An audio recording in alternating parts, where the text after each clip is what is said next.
Right here, Megastar TV podcast 777over666. We got a special guest, one of my Megastar in-house producers, but he's doing his thing out here, heavy Philly. Yo, nice to have you, man. Entertainment. Nice to have Philly Jaguar Entertainment, of course. You know what I mean? Yo, how you feeling today, man? Blessed? I'm chilling.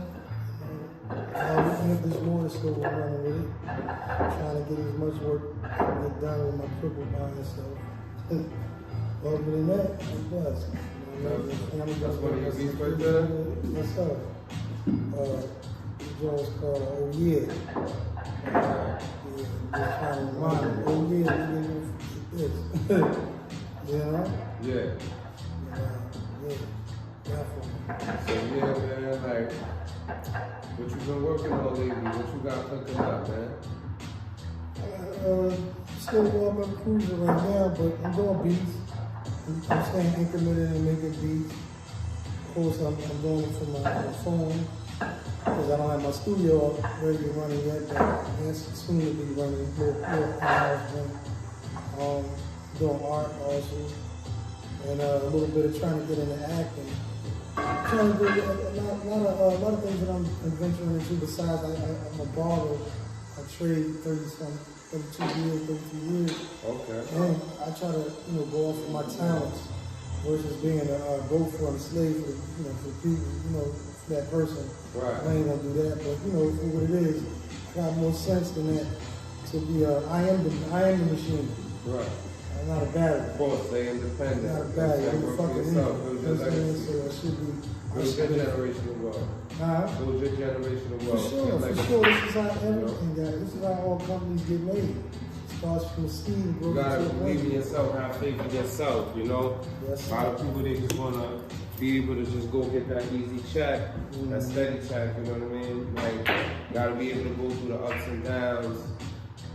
It's a lot of stuff that you gotta configure, You gotta stay with the wave, you gotta use technology, you gotta use technology in your advantage. You gotta stay incremented and consistent. In anything you do, you gotta learn. There's always something new to learn in your craft, even if it's an eternal craft or a God-given gift. There's always something to learn. You know what I'm saying? And not only that, you gotta be consistent with your making a craft. If you gotta be an hour, 2 hours a day set aside for you to just build on your craft, I suggest you to do it. I'm not gonna tell you to do it because everybody's different. Right. But for me, you gotta spend at least 2 hours to 4 hours maximum, or even more, whatever you can do, constantly working at your craft. Set aside out the day, every day that becomes your craft. But that becomes your motivation until it turns into a foundation. Your motivation turns into a foundation, a financial foundation for yourself. Right. And the reason why I'm saying that is because we got to get out of the mindset of working for somebody and working for ourselves. Definitely, man. You're all about that. You're all about ownership. You know what I'm saying? That's what we got a song for ownership, Nipsey. You know what I'm saying? Me and you, we got a joint called the Renewal, like where it's like, transforming, you know what I'm saying? To another higher self, being the best version of yourself, coming out and like sharpening your sword, iron sharpen iron, you know what I mean? At the end of the day, like you say, never staying stagnant and always striving to be the best version of yourself. That's what it's all about, Mm-hmm, for sure. So like, yo, man, I saw like a Jaguar Wright's post, and it was like, it really startled me to see that what I was going through, man. Like, just one of the one of your top production that you ever produced that really went out there. Definitely, I want to get into that for the people, for the family. Give them a little background on, how that happened.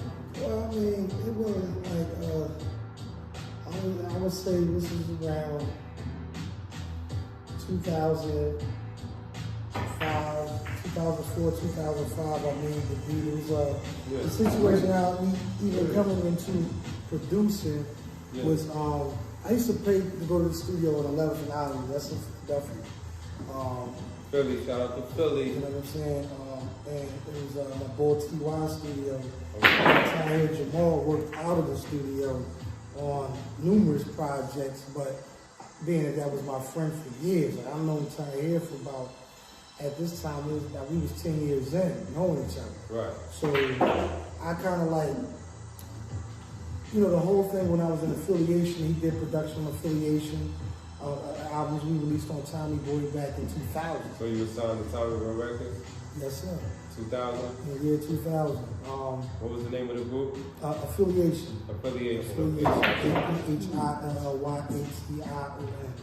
And we had numerous music on, we had music on distribution through Echo, Universal Distribution, and I forget the other one we released in Kodak in Denmark with Black Thought and Chief Kamachi, but that was also an album that was for sale. So around this time, you gotta remember Tahir was with us, and we look on the credits of those albums, he's present on those albums. Yeah. And this is where I got inspired from him because he could play 11 different instruments on the deck. So, you know, I would go to the studio, beatbox the drum out, play the keys like this, wah, wah, wah, or whatever, you know, weird idea I came up with. Yeah. I would get him, he was like the remote controller. Or I was the car, he was the remote controller, however you want to put it. I had to direct him to do the beat. Right. So wherever you want to put it, he got tired of that shit. Like, nigga, I'm tired of that. I'm trying to smoke weed. You know, I'm gonna sit back and chill while you do the beat. Right. So I said, cool. I mean, anything like that. I was feeling myself because I was like, yeah, fuck that. I'm gonna do it. I'm paying $50 an hour to do this shit. So you have to pay $50 an hour. Yeah, $50. Well, it wasn't his studio. It was guy T.Y. It was his studio. Right. And Tahir had to pay him. You know what I mean? So he had to get his little $10, $20, $15 out there. Yeah. And T.Y. had to get his money. So I mean, respectfully, I was making $1,000 a week cutting in. I didn't fuck with $1,000. You know what I mean? To me, it was me, you know, getting away from the outside things, outside, you know, anybody knows how the streets roll. I was getting away from it, trying to do something positive. Right. I still had that positive jacket with affiliation success. So I was trying to build off of that. Like, I was trying to do an album, a solo album. Mm-hmm. So me doing my own beats sparked the interest, like, oh shit. You know what I mean?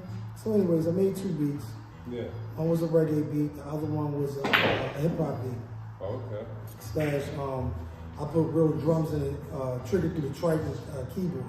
Oh, and we had the MPC 2000 hooked up to the Triton, it was MIDI'd up to that, so yeah. I did my drum beat on the MP.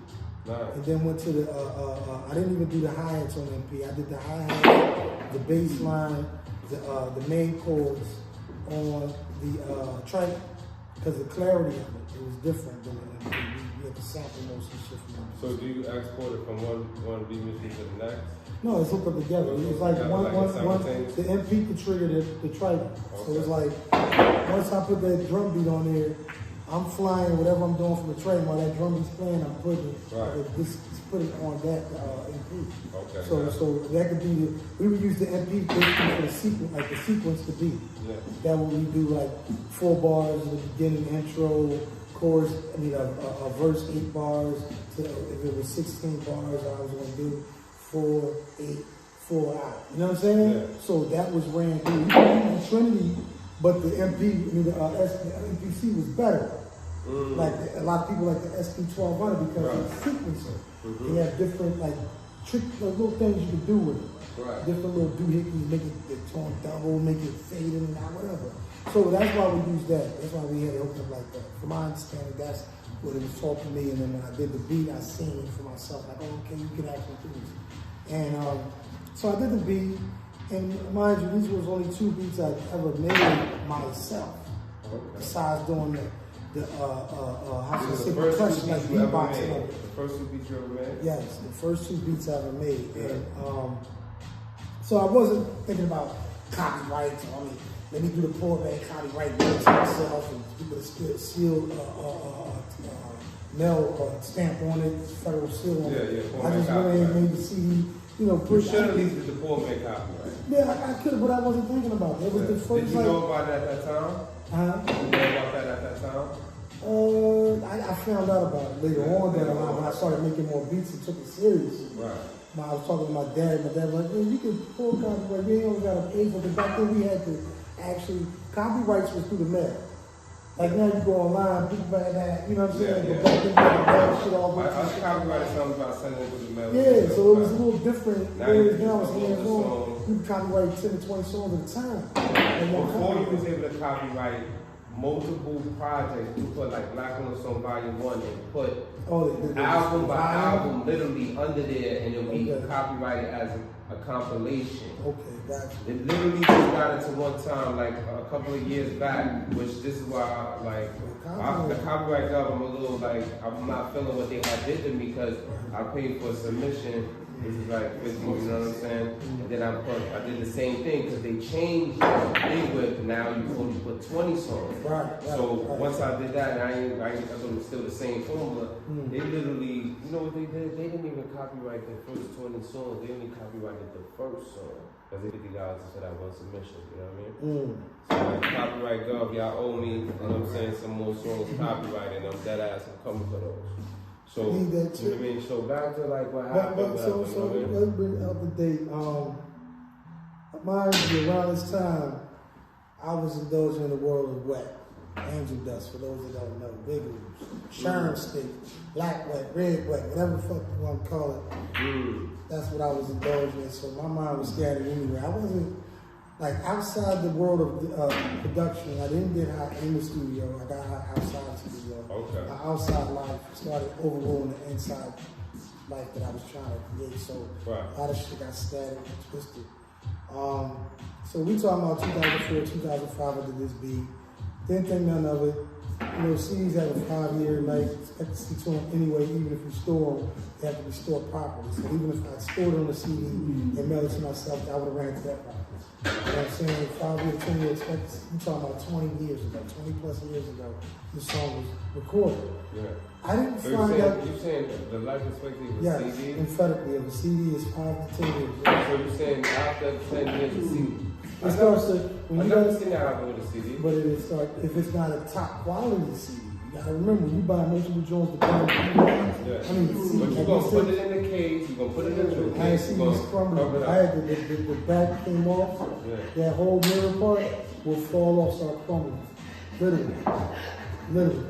After 5 to 10 years, them CDs got treated like virgin pussy. That's what I said. You put it in a jewel case. I wasn't there. I was getting wet, sir. I was smoking angel dust, sir. No, I'm talking about the poor man after that. The poor man, but again, you gotta remember your lifestyle determines where the fuck you at. You could be a window, you live in the streets, and you can't separate the two. The streets is gonna eat your ass alive. So all that shit you built don't mean nothing. This is what I'm saying. The story is, I spent 20 years getting high. I did well, but I was fighting clean.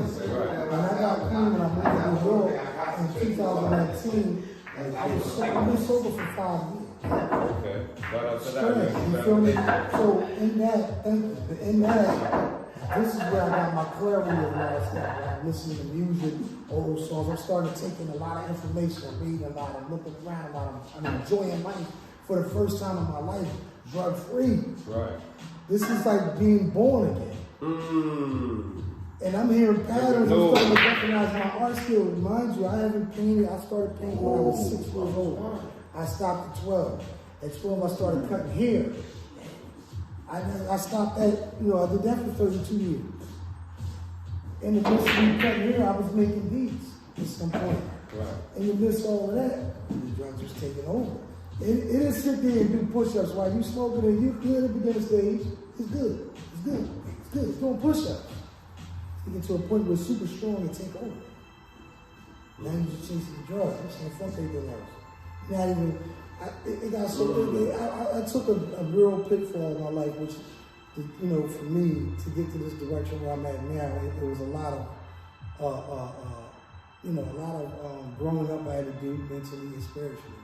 And with that, and I always, just how did you do that, like mentally and spiritually, for people who's trying to going through that right now, out there, how would you say the most thing that people do that? Because some people never be able to turn back, Well, I mean, for me, everybody's triggers are different, everybody's recovery is different. But for me, I had to be burnt out by my addiction. And that's what started out. You know, I've been to probably 4 detoxes in my life. Out of 4, I got clean. I've been in one intense detox for 90. I went to a couple days beforehand. I found out that the old fund in Philadelphia wasn't connected with the Renewal in New York. So with them not being connected, I was able to come out to New York and start the program over. I was saying my first time, but that's a different story. So you did it in Philly, but then you switched it to New York. Yeah. The program is like, they give you a urine every day or every twice a week. Sometimes depending on the high rate of dirty urines, they might do it every day. But for the most part, it was twice a year urine. You had time to get yourself together, work and make money. You know, get you there, weight room in there, get you, eat good, eat meals, 3 meals every day. And you get to work out and then work in the field. Back into society, for me, people, places, and things was Philadelphia. Even though I tried to in Philly the first time I got clean, being I was in Philly, the people, the places, the things. The people, places, and things, you gotta stay away from that. So that's what staying there, staying vibe is like all these, those are triggers. Right back. You might say, I'm not trying to get high. And then comes the buddy. I was in Telly House. Shout out to Newark. When I did my bid, I came back. I was in the halfway house. You got to go through different phases of different challenges, different things, and just basically understanding the whole process. Like even like me, I really, I smoke, drink whatever. But even at then, most people in there be like, nah, I ain't an addict. You feel me? But in there, it's considered, it's an addict, any substance, any vice that you do. So that was number one, just facing yourself to be like, yo, you know what I'm saying? At first niggas didn't even want to say that, I'm an addict. But that's what I'm saying, just the naive part of it. So going through that, I know about it. It was a diverse community, you know what I'm saying, thinking win-win. The 5 P's, proper preparation prevents poor performance. All of these different things that I from since and then. That shit was I remember, it was almost it was in Newark. It was they had it where it got a little, because it was called, what would you call them? I forgot, navigators or something like that. Where they actually invite you up too, but they actually just in there just like you feel me? They locked up. But it's they could, so it's almost and then you would get a demerit, and then you have to do some shit you can't get a furlough. So that shit got serious, you know what I mean? But that's a whole nother thing. But it created where you would have to be on point. Right. So once I started getting clear, and I'm listening to music, bringing back up to date, after I went through certain phases. I had to go through it twice, you know what I'm saying? And what made me go back at it again is because I like the structure, and it helped me the first time. But the key that I didn't recognize was that I was still in Philly. So I had to get out of Philly. My 5 years ago, I was listening to a lot of music, and I'm listening to this Root song, this album. And this one song out of it just caught me what the? And I'm puzzled. But it sounds good. I'm loving the track. I'm loving the people that's on it. They're on point. Yeah. Like Young Boy on it, he killing it. You know what I mean? Yeah. And I'm like, hold up. That's my motherfucking beat. Wow. You know what I'm saying? That's my motherfucking beat. That's crazy. Yeah. I'm like, yo, hold up. And I still wasn't mad. I wasn't mad. I'm like, I was kind of happy. For me, it made my day. Somebody's got to do it. Makk, Dubb, Gene, Gray, Devin, and Dude, and Black Thought. You understand? And then we kind of find out this song sold 100,000 units in the first week. One of the first 2 beats I made in my life myself. Wow. Sold 100,000 units the first week and go on to selling the 1.5 million. We sold like 160. We sold like 1. Well, here's the funny thing. We're gonna go back in time from being up to the present. I found out that Tahir Jamal was going through some funny things in his life. His mother died. This is the guy that's going to be. His mother died, his father died. And he lost his mind on it in a sense. He hasn't been right because the dude was gone. Shit that he wasn't doing, he was an alcoholic, he's an alcoholic now. Heavy, he drinks big bottles of Henny, like Kool-Aid. You know what I'm saying? Like literally, back then we just used to smoke weed. And I'm like, oh, so I would go see him just, you know, just bust it up. And one particular time he had a notebook, black and white little notebook. And I swear this man had about 50 people in this book that were singing or either singing or rapping on his tracks that were stolen from him. You said he had 50 people He had 50 people, artists, big artists. I won't even get into that. But he had big artists in there that they either a third party took that beat that he was working with and did the same thing he did to me. But he was telling me this, and it was off a beat. It was an off beat. It's like me coming over talking about I smothered the jaw last night, and you going to like, yeah, man, that's crazy. All these niggas stole beats from me, you know what I mean? What, and all this, that, and I don't know how it happened because I was over such and such crib in New York, or I was at the studio in New York, you know what I mean? But in such and such making beats. So do you think that was true, or that he was trying to indirectly tell me what he did to me? What he did to you? Exactly. But it was a lie, though, right? His shit was true. It was true that it did happen to him. But he would, I thought about that now. Why would you, if I'm talking about I'm smutting a girl, you talking about niggas stealing beats from you in that same conversation, it's weird. But you gotta remember this man's losing his mind. Yeah. When last time, before that, when I was working as an assistant chef at Campbell's place, I would see him on the corner beating a drum with a change bucket on, literally. Getting changed, this man got platinum records on his belt. He got numerous Roots album songs. He did shit for Usher. He did shit for Chris Brown. This nigga is a known motherfucker. You understand what I'm saying? Why he worked at Philly International. That's a big deal. You know, all of us knew the whole thing. Like, we gonna come up in that hip-hop world and music world. My dad's a drummer, been a drummer for the 3 degrees. My aunt Helen's crazy with 3 degrees. You understand? So I come from a certain background that put me with a certain field of people that I don't feel, listen, I'm not fucking regular people. Yeah. You know what I mean? But Megastar. when you have a friend that you knew before that do something like that to you, I still was helping this man out. I was giving him food. I didn't even know he stole from me. Because that's the type of dude I am. Right. But the thing, this is where I get hurt because I'm like, you could have told me, bro. You know I got 2 kids. I got a baby now. You know I got an older son that you knew since he was 1 year old. Why do that to me? And you got money. And that's crazy because then, like, you would think that you would hear that from a grimy artist or a person that got, or that's like trying to be on some gangster shit or whatever. Or some niggas will tell you, like, but like them, they're more conscious, they're more like, you know what I'm saying?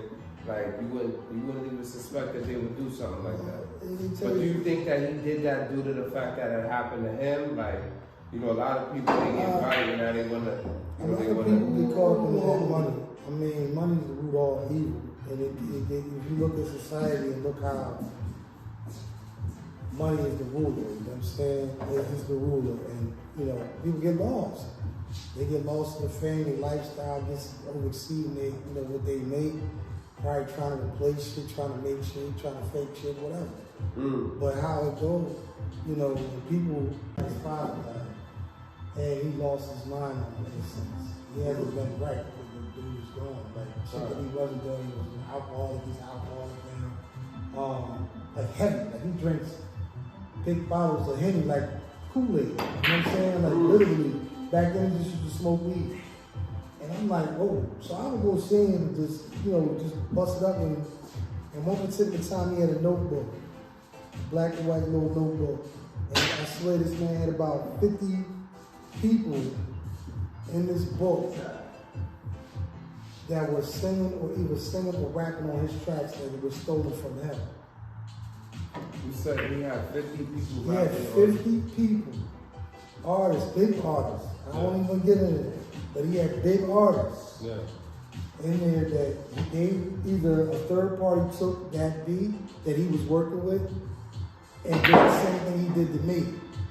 But he was telling me this, and it was off a beat. It was an off beat. It's like me coming over talking about I done smothered the jaw last night and you going to like, yeah man, that's crazy.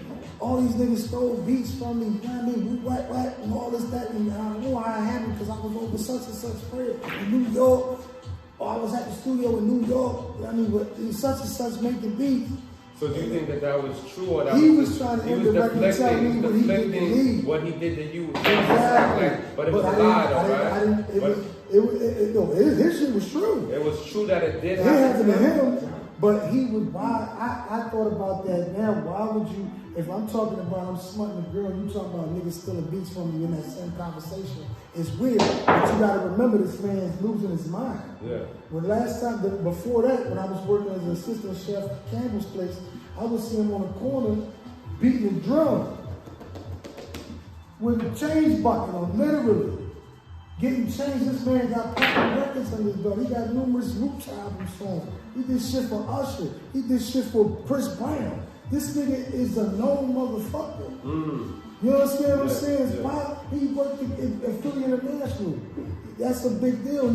You know, all of us knew the whole thing. Like, we gonna come up in that hip-hop world and music world. My dad's a drummer, been a drummer for the 3 degrees. My aunt Helen stays with the 3 degrees. You understand? So I come from a certain background that put me with a certain field of people that I don't feel, listen, fucking regular people. Yeah. You know what I mean? But Megastar. when you have a friend that you knew before that do something like that to you, I still was helping this man out. I was giving him food. I didn't even know he stole from me. Because that's the type of dude I am. Right. But the thing, this is where I get hurt because I'm like, you could have told me, bro. You know I got 2 kids. I got a baby now. You know I got an older son that you knew since he was 1 year old. Why do that to me? And you got money. And that's crazy because then, like, you would think that you would hear that from a grimy artist or a person that got, or like trying to be on some gangster shit or whatever. Or some niggas will tell you, like, but like them, they're more conscious. They're more like, you know what I'm saying? Like, you wouldn't even suspect that they would do something like that. But do you think that he did that due to the fact that it happened to him? Like, you know, a lot of people, they get fired and now they want to, a lot of people get caught up in that money. I mean, money is the root of all evil. And if you look at society and look how money is the ruler, you know what I'm saying? It's the ruler. And, you know, people get lost. They get lost in the fame, their lifestyle gets overexceeding what they make. Probably trying to replace shit, trying to make shit, trying to fake shit, whatever. But how it goes, you know, people, it depends on, the best way to lose a friend is through money. You want to lose a friend, loan the motherfucker some money. You don't expect it back. Just, you know, close that door. You know what I mean? That's how I'm at with it.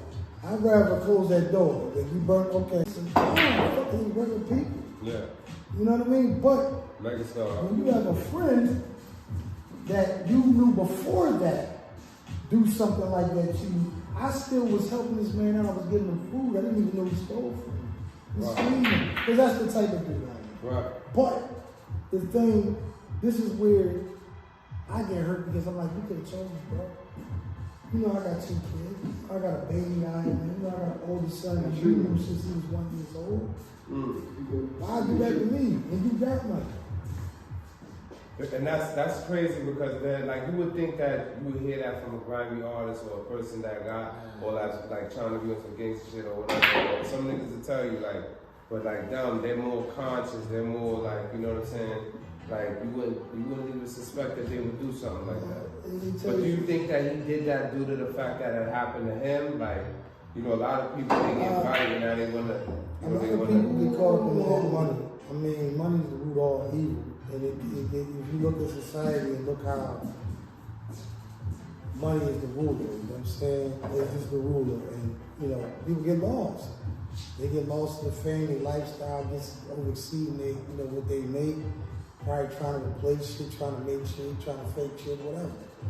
But how it goes, you know, people, it depends on, the best way to lose a friend is through money.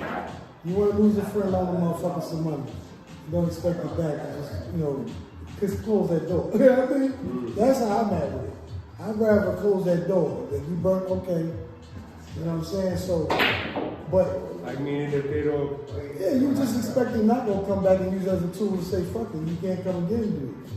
You know what I'm saying? Cut that door while it's You there. would still give it knowing that he would do it? Well, I know, yeah, he probably would. I mean, if given a chance, yeah. No, I mean, you knew that? Oh, I know that. Yeah, I would never do nothing rap. Yeah, I know for a fact. If he did it once, he'd do it again. Yeah, of course. Come on, he'll do it again. So with that situation, like, what are you gonna do to rectify that situation? Well, I'm currently seeking legal action. I was instructed by my publishing company to try to rectify it with the individuals, the producer. Getting at him was crazy because I know he's gone. His mind gone, so I had to go find out who was his handler. And that came out to being another good friend of mine, Dice Raw. You know what I'm saying? And then going through that, getting told, oh, I wasn't his, he wasn't signed to my label. I didn't have anything to do with dude, and you should go. But if that's the case, if they took your beat, you need to get paid for it. Yeah. Whack, or compensation, whatever how you worded it in my email, my text. Yeah. So I'm like, okay, so now you're lying to me. Because he ate off of it.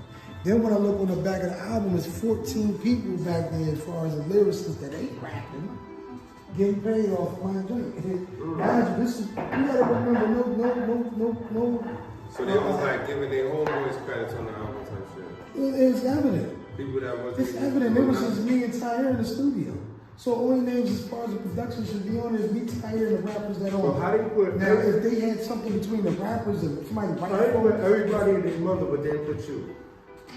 I guess I would have been just like I said, me and Tyre. You think maybe, Tyre did the you overtones. think maybe the beat got lost in the chords, like where they didn't know who did the beat, maybe? The Roots, listen, they know because the Roots never had. So it was definitely you intentional. gotta remember when the Roots came out, they weren't hip hop. They had a band. They were a band.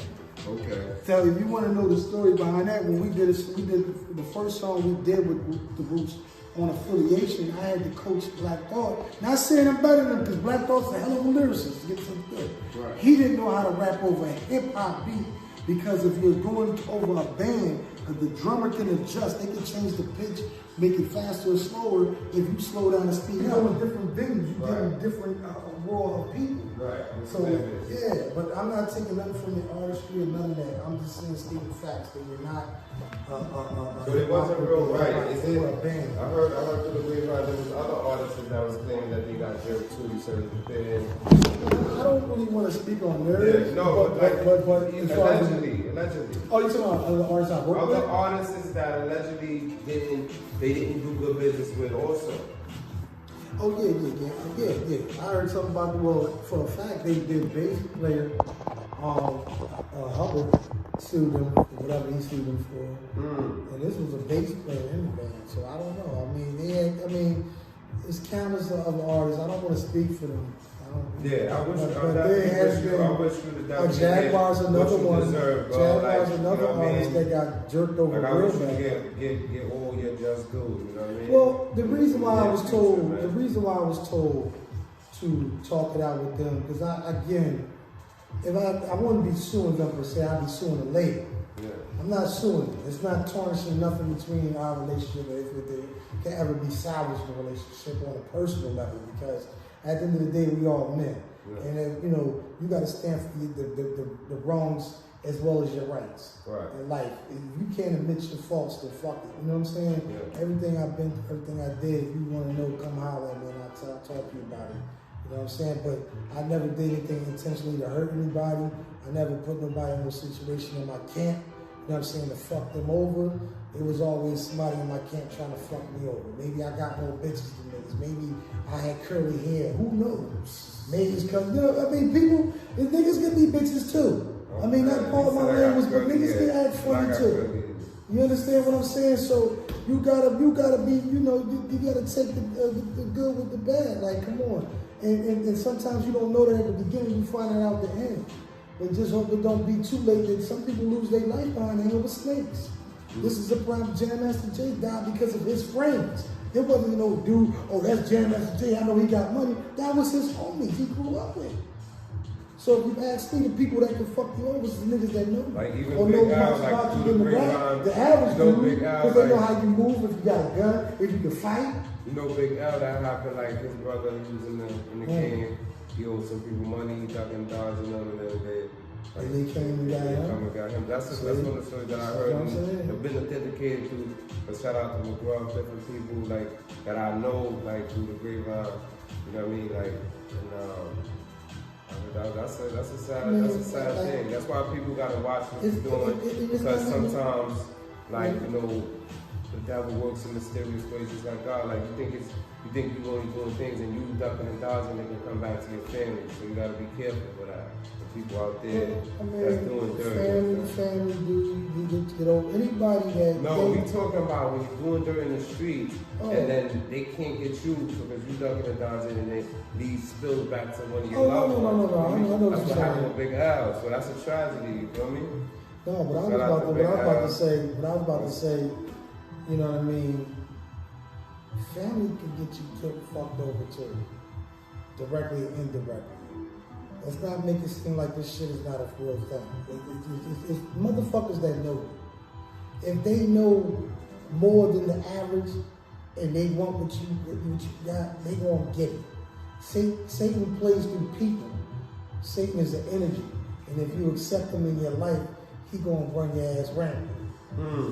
This is what I'm trying to tell you, and only people that can fuck you is the motherfucker. Some people think that you gotta be down with Illuminati to sell out, whatever. Well, some people is actually selling out already on their own, and they getting paid for it. But that's a different mindset. On another level, you know what I mean? Yeah, that's a different mindset. Ain't nothing but a different chamber of the demonic world. You know what I'm saying? Like most, one of the best reasons that I came up in my mind when I stopped rapping. I mean, I love hip hop, but for me, the things that I was like seeing and knowing and looking at like people, all of the gay shit that's in the industry, like you know what I'm saying, like behind the scenes situation. Like all of the politics and everything, like when we was kids, we used to actually sit back and think like, this dude is just talented or whatever, this dude is really a hot artist. But when it come down to the come down, what was happening was it's a whole lot of other different things. This person's a part of this person's a part of that. You know what I'm saying? Different things. And at first when that stuff was coming out, it was like, oh, that's speculation, that's bullshit. Like, I remember a lot of people barely even believed that shit. Right. It was called conspiracy theory, but I believed it from the start as soon as I heard it. You know what I mean? Because I knew I said to myself, I'm an artist. I done actually went there and did over hundreds and hundreds of showcases and everything like that, bro. Like, I'm talking about all types of people that can authenticate what I'm saying. You know what I mean? I got proof, I got tickets, I got flyers, everything. So what I'm saying is in the sense of, you know, when you actually putting in that work and you seeing all these different artists, you be like, damn, these artists is better than artists in the industry. Like after you start really going on top of the joint, like damn, why this? Or you see people that get in there and then all of a sudden they can't make it to a certain level. You know what I'm saying? So that's when it started to dawn on me, because I was like, okay, I see what's going on. What's your advice for, like, you know, artists, producers, different people trying to come in the industry, you know what I'm saying? Would you say to stay independent? Because, you know, it's kind of hard being out there to make it by yourself, you might funding-wise, whatever, but, or would you say to go, you know, majors and everything, you know what I mean? Independent. Yeah. For sure, independent. Because, for one, what the fuck you need a label for if you can do it yourself? Yeah. I got 1,500 beats on my phone. I don't even need a studio. I pay my phone bill. And I go cut hair. I can go anywhere. I can go from here to California and cut hair. Who won't tell me I can't cut hair? This is stuff that is back to what I'm saying. We gotta start getting into us being that machine, because at the end of the day, we're the ones that are making them millions. Right. While we're getting peanuts. We taking the risk, we can get shot, stabbed, killed. Like even shout out to Bobby Schmurder, you know, Brooklyn. But I just saw a post, you know what I'm saying, like that hot nigga song, whatever, because I was like one of the hottest songs that was coming out, everything, you know what I'm saying. It was real, it was reproduced, it was streamed, it was reproduced, the dance and all of that, everything, remember? And that shit grows 200 million. And like he only got 200,000, you know what I'm saying? So like that's like a perfect like thing to think about for all these artists that like running around like trying to, you know. But I feel like the answer to it is when collectively artists know their worth collectively and stop signing these deals. But when you got people that will sell out and sign a deal, it even makes an artist that's a real artist like me, when you see, yo, how the fuck, oh, this nigga, it's like that's the devil literally playing on your it's like, it's the spell. It's literally a spell because even though you strong, so I know motherfuckers that ain't in the spiritual rhythm that I'm in, the degrees that I'm on, nigga, you getting wiped out, nigga. And at the end of the day, like you said, you don't got your lawyer or you don't know how to read a contract for yourself. But even in sense, I done got contracts to me, right? And then I know how to break that contract down where I don't even need a lawyer. That shit was bullshit. Bullshit. What is you talking about with this? What is this? Whatever, blah, blah, blah. You gotta know how to look up this and break that down. Like you said, one word perpetual could mean they own your whole motherfucking shit to the end, from here to all different galaxies that they create, bro. Here's the trickery. And they gotta understand this. Law dictionary is way different than the regular dictionary. That's a fact. That's a fact. So what you think you read ain't what the fuck you read. I'm telling you. This is why it's important to have a lawyer. Because a lawyer knows the law dictionary versus the regular dictionary. That's how they fuck you. Every contract you get from any label, the first contract, if you got no lawyer, is an execution contract. A lawyer will tell you that. What is an execution contract? They fuck you over your publishing 90% of your publishing in most cases, 100% of your publishing in most cases. They 360 deals in some cases, in majority of cases now, where they get, if you do a spike commercial, they got it. If you motherfucking at a bar mitzvah, you get $1,000, they want a piece of that. Yeah. You understand? They get everything, they recuperate everything, the whole circle. But that usually happens to artists that want to sign for that $5 million, that $10 million, that whatever the case may be. Correct? Well, if them deals ain't like that, the only person I think that had the most extravagant deal is Keisha Cole. She had a $20 million deal that she in with a 360 deal. That's lucrative. If you're not signing, what the fuck are you doing it for? And again, and most times when you got a lawyer, you can finagle where you can get a deal where you're doing a partnership. You're not you're not under contract, but you're a partner with that said entity because you come to the table with this amount of people. You just allow them to eat with you. You let them allow them to eat with you. Right. So whatever part that you need from that said company, all right, boom, we'll give you this amount of right. He owns the right to this. If you would like to do a partnership with us, boom, boom, boom. So you got a single deal, a label deal, distribution deal, which distribution deal now is like more digital, where they put your stuff online. Like even with those type of deals, you gotta ask yourself, why would I sign a distribution deal with Sony or all these Def Jam or whatever when I could sign with CD Baby DistroKid and they only taking 20%. United Masters. United Masters, etc. All of those type of joints, but they only gonna take a little 20% or whatever. Or Rap Chat too. And then, all these new joints coming out. But I wouldn't really suggest jumping on the bandwagon of new joints because they not solidified. CD Baby is the originator. I was CD Baby. They the originator of it. They've been doing it for years. They got a customer service rep that you can reach. You know what I'm saying? It's only a one-time fee. You know, you got to do your due diligence when picking your distributor. You know what I'm saying? Don't just pick it because your boy's on it. You know what I'm saying? TuneCore, CD Baby, the best way to go, like you said. But DistroKid helps you get your blue check, though. That's what people don't know. You get enough articles off of just being off DistroKid. That's how you get the blue check without paying for it. Okay. Like, actual write-ups that's like on certain publications. That's a fact. You can reach the people and create your own fan base and do it yourself, but then you got shit like the fuck shit where they try to kill you if you don't go sign with them, or they lock you up like Tory Lanez because you sold a million sunsets by yourself. and then they blackball you. I mean, yeah, like with the Tory Lanez thing, I feel like they definitely like saw that he cracked the industry. So like, there's definitely a truth to that. Like he did something with the crypto thing. It was an innovative type of deal, like where the actual property, it was like it actually was built. Like let's say you bought it at this price, it was like. And the price was going, the value was going up of the actual shit. You know what I'm saying? So that's amazing. But shout out to Tory Lanez, boy. That boy definitely fire. You know what I'm saying? I was looking to want to work with that boy. You know what I'm saying? But that's fire. That's a whole other thing. You know, we're going into the Megastar thing. That shit seemed like a little bit like something was suspicious with that. You know what I mean? I mean, to be honest with you, like Rock Nation. It's not like the whole thing was stink. You know what I'm saying? The whole thing was stink because you know what the real. Like I saw his father he was actually blaming Jay-Z for that. I mean, even if it was, but then still, like how the time is so the timing is weird. Like, come on, like it is what it is with that, and this is why it's best to do a partnership with a label instead of going out on your own. And that's speaking of Megastar, like now she actually just did a partnership with Warner Brothers right now.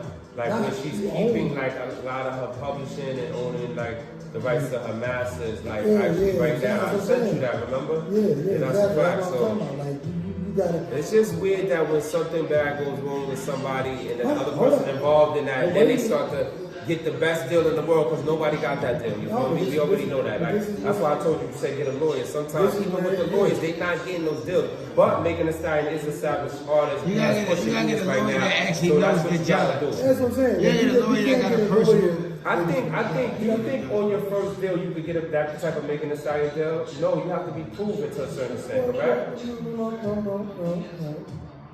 Listen, a lawyer, my old lawyer, I don't want to put the name out of who he had, but he discovered this individual. My first entertainment lawyer. Oh, you're talking about entertainment lawyer? Yeah, entertainment lawyer. Okay. He discovered this individual, and he got somebody that's fucking, when it comes to entertainment lawyer, he's got to get powerful. Yeah, somebody, no. He has to have a powerful motivated. Yeah. Whoever he worked with determines on how whose relationship with him. Right. So what I'm saying is he discovered this one individual. First album sold 14 million. All he wanted before the album was sold in units, put me down his eye. On your album, this one album that I discovered you, they didn't do it. Guess what? Every album that person brought out thus far, he gets paid and his name on that album. Even if he had nothing to do it. He's not even an entertainment anymore. Not only that, he sued the shit out. Who sued the shit out of who? Simon Rose sued the shit out of that artist because they didn't put that. But he told that was a contract. Yes, they signed a contract stating that they were going to put down, which he discovered her and her sister. Right? Yeah. He still was working with the sister. He showed me 8 by 10 pictures of the sister. But you told me about that. I know what's up. You don't want to name the name. No. Actually, not the name. My lawyer, he wasn't even supposed to tell me his people. That's what I'm saying. He's from a lawyer. He wasn't supposed to tell me who he represented. Right. This is what I'm trying to tell you. But how our deal played out, we got 5 labels bidding for it. That nigga knew what the fuck he was doing. You understand what I'm saying? You don't have 5 niggas that just got Power 99 experience. He's not a lawyer no more? He's still a lawyer. Oh, yeah? Yeah, he's still a lawyer. Because the people that he represents still out. Yeah, big names. And that person that he sued had 4 lawyers. You think his price is still the same or his price probably went up? Right, when I'm trying to the economy different. Economy different. We're talking about 90, I think we signed our deal in 99. 99, so yeah. Yeah, and we had a run from 94 to 99 before we got signed. So we had a file. You know, they knew us from the roots. Right. And the roots, they showed the food, we got to open up for them, and we was always around them. You know, because we all friends. So what artists in Philly that's females that you work with and everything? Well, up until the artists, I'm trying to... I heard you got a little background with EVE. EVE. Rough Riders, you already know. This was around that time. I think I was just before I went to I was going to night school. I had got locked up in my 12th grade year. I got locked up in William Penn. So I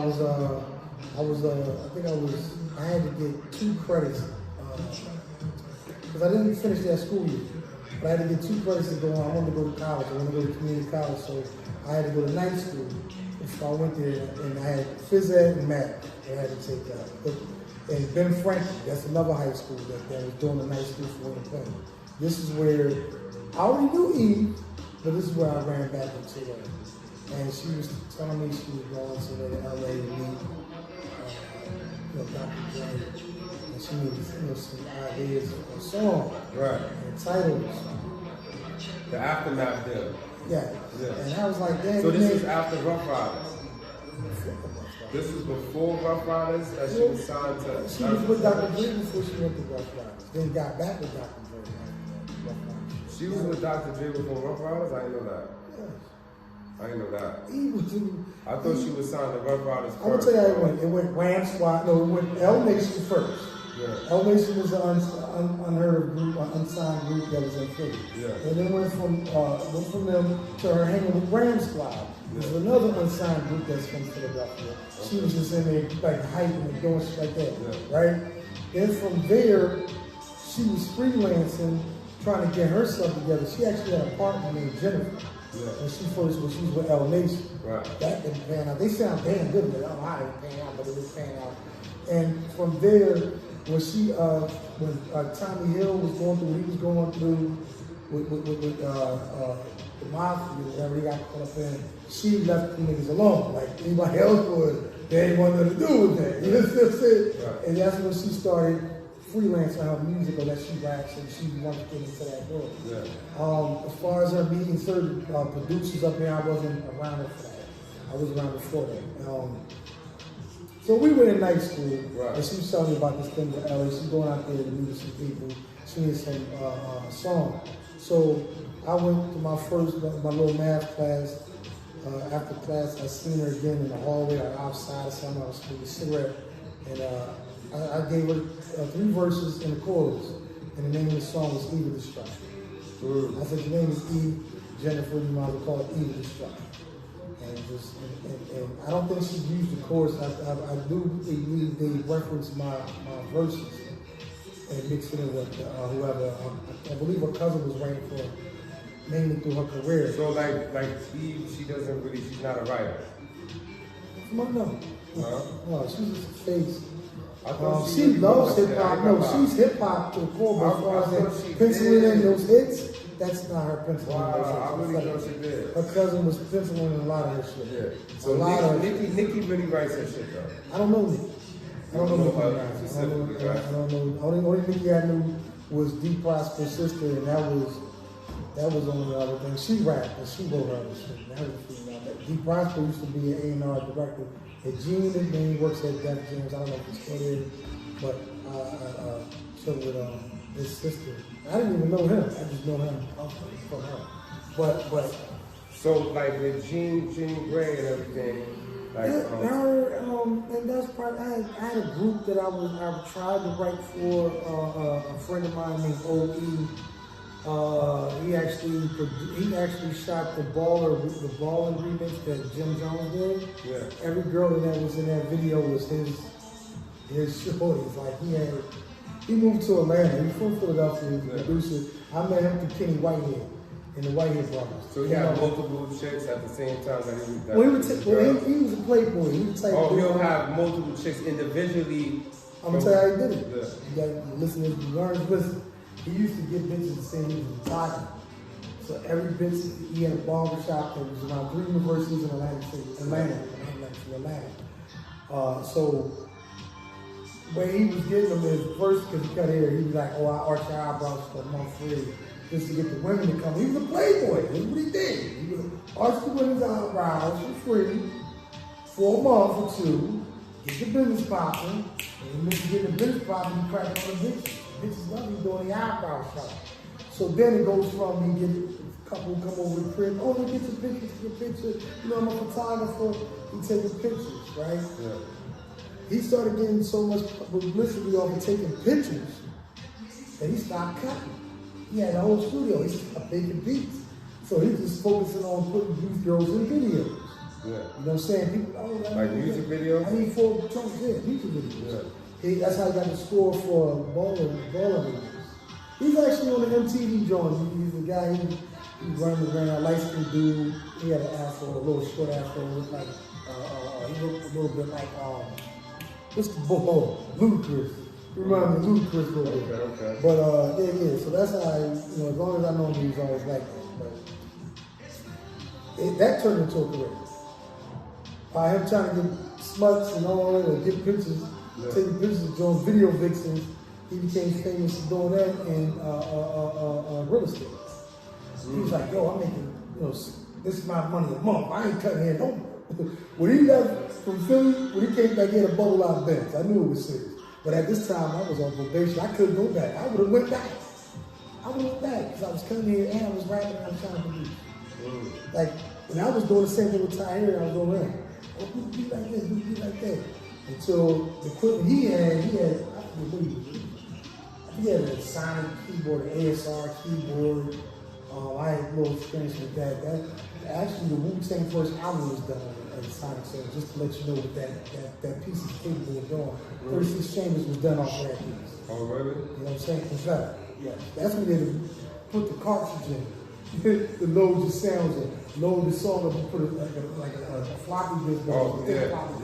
You know what I mean? You download your sound banks to the joint with that. You know what I'm saying? Yeah. So it's on like 5%. Oh, it's but you got 53 minutes.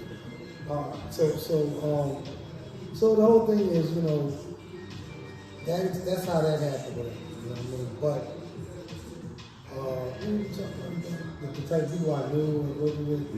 I don't know. I actually, that happened because of the beat. But as far as another artist now, Jaguar, somebody said that's a good shout out to Jaguar Wright. We just got back into each other's circle. And I always respect and admire her voice. Yeah, she's her character. And she sings with a passion that's different. Yeah. And I actually did 4 tracks. I'm probably going to work on more than 4, but I did 4 so far and submitted them to her. She's actually going to work with Dubb on a couple of songs that he's working on now. Okay. So I'm working on both projects, and I'm of course working on your project. Right. And now it's just trying to, like I said, consistency and staying relevant in the mix. Like you gotta have consistency and creativity working together. Right. Now something's going to, fall off. Definitely on the album. That's the subtitle. My name is Aaron McBride. So the project is called Book of Aaron McBride 777. And it's definitely more of something that I always do because I'm God body, and I always find myself in different debates about different stuff, but I never really, sometimes you see it more in the podcast, right here it comes out because that's what we talk about, we build it.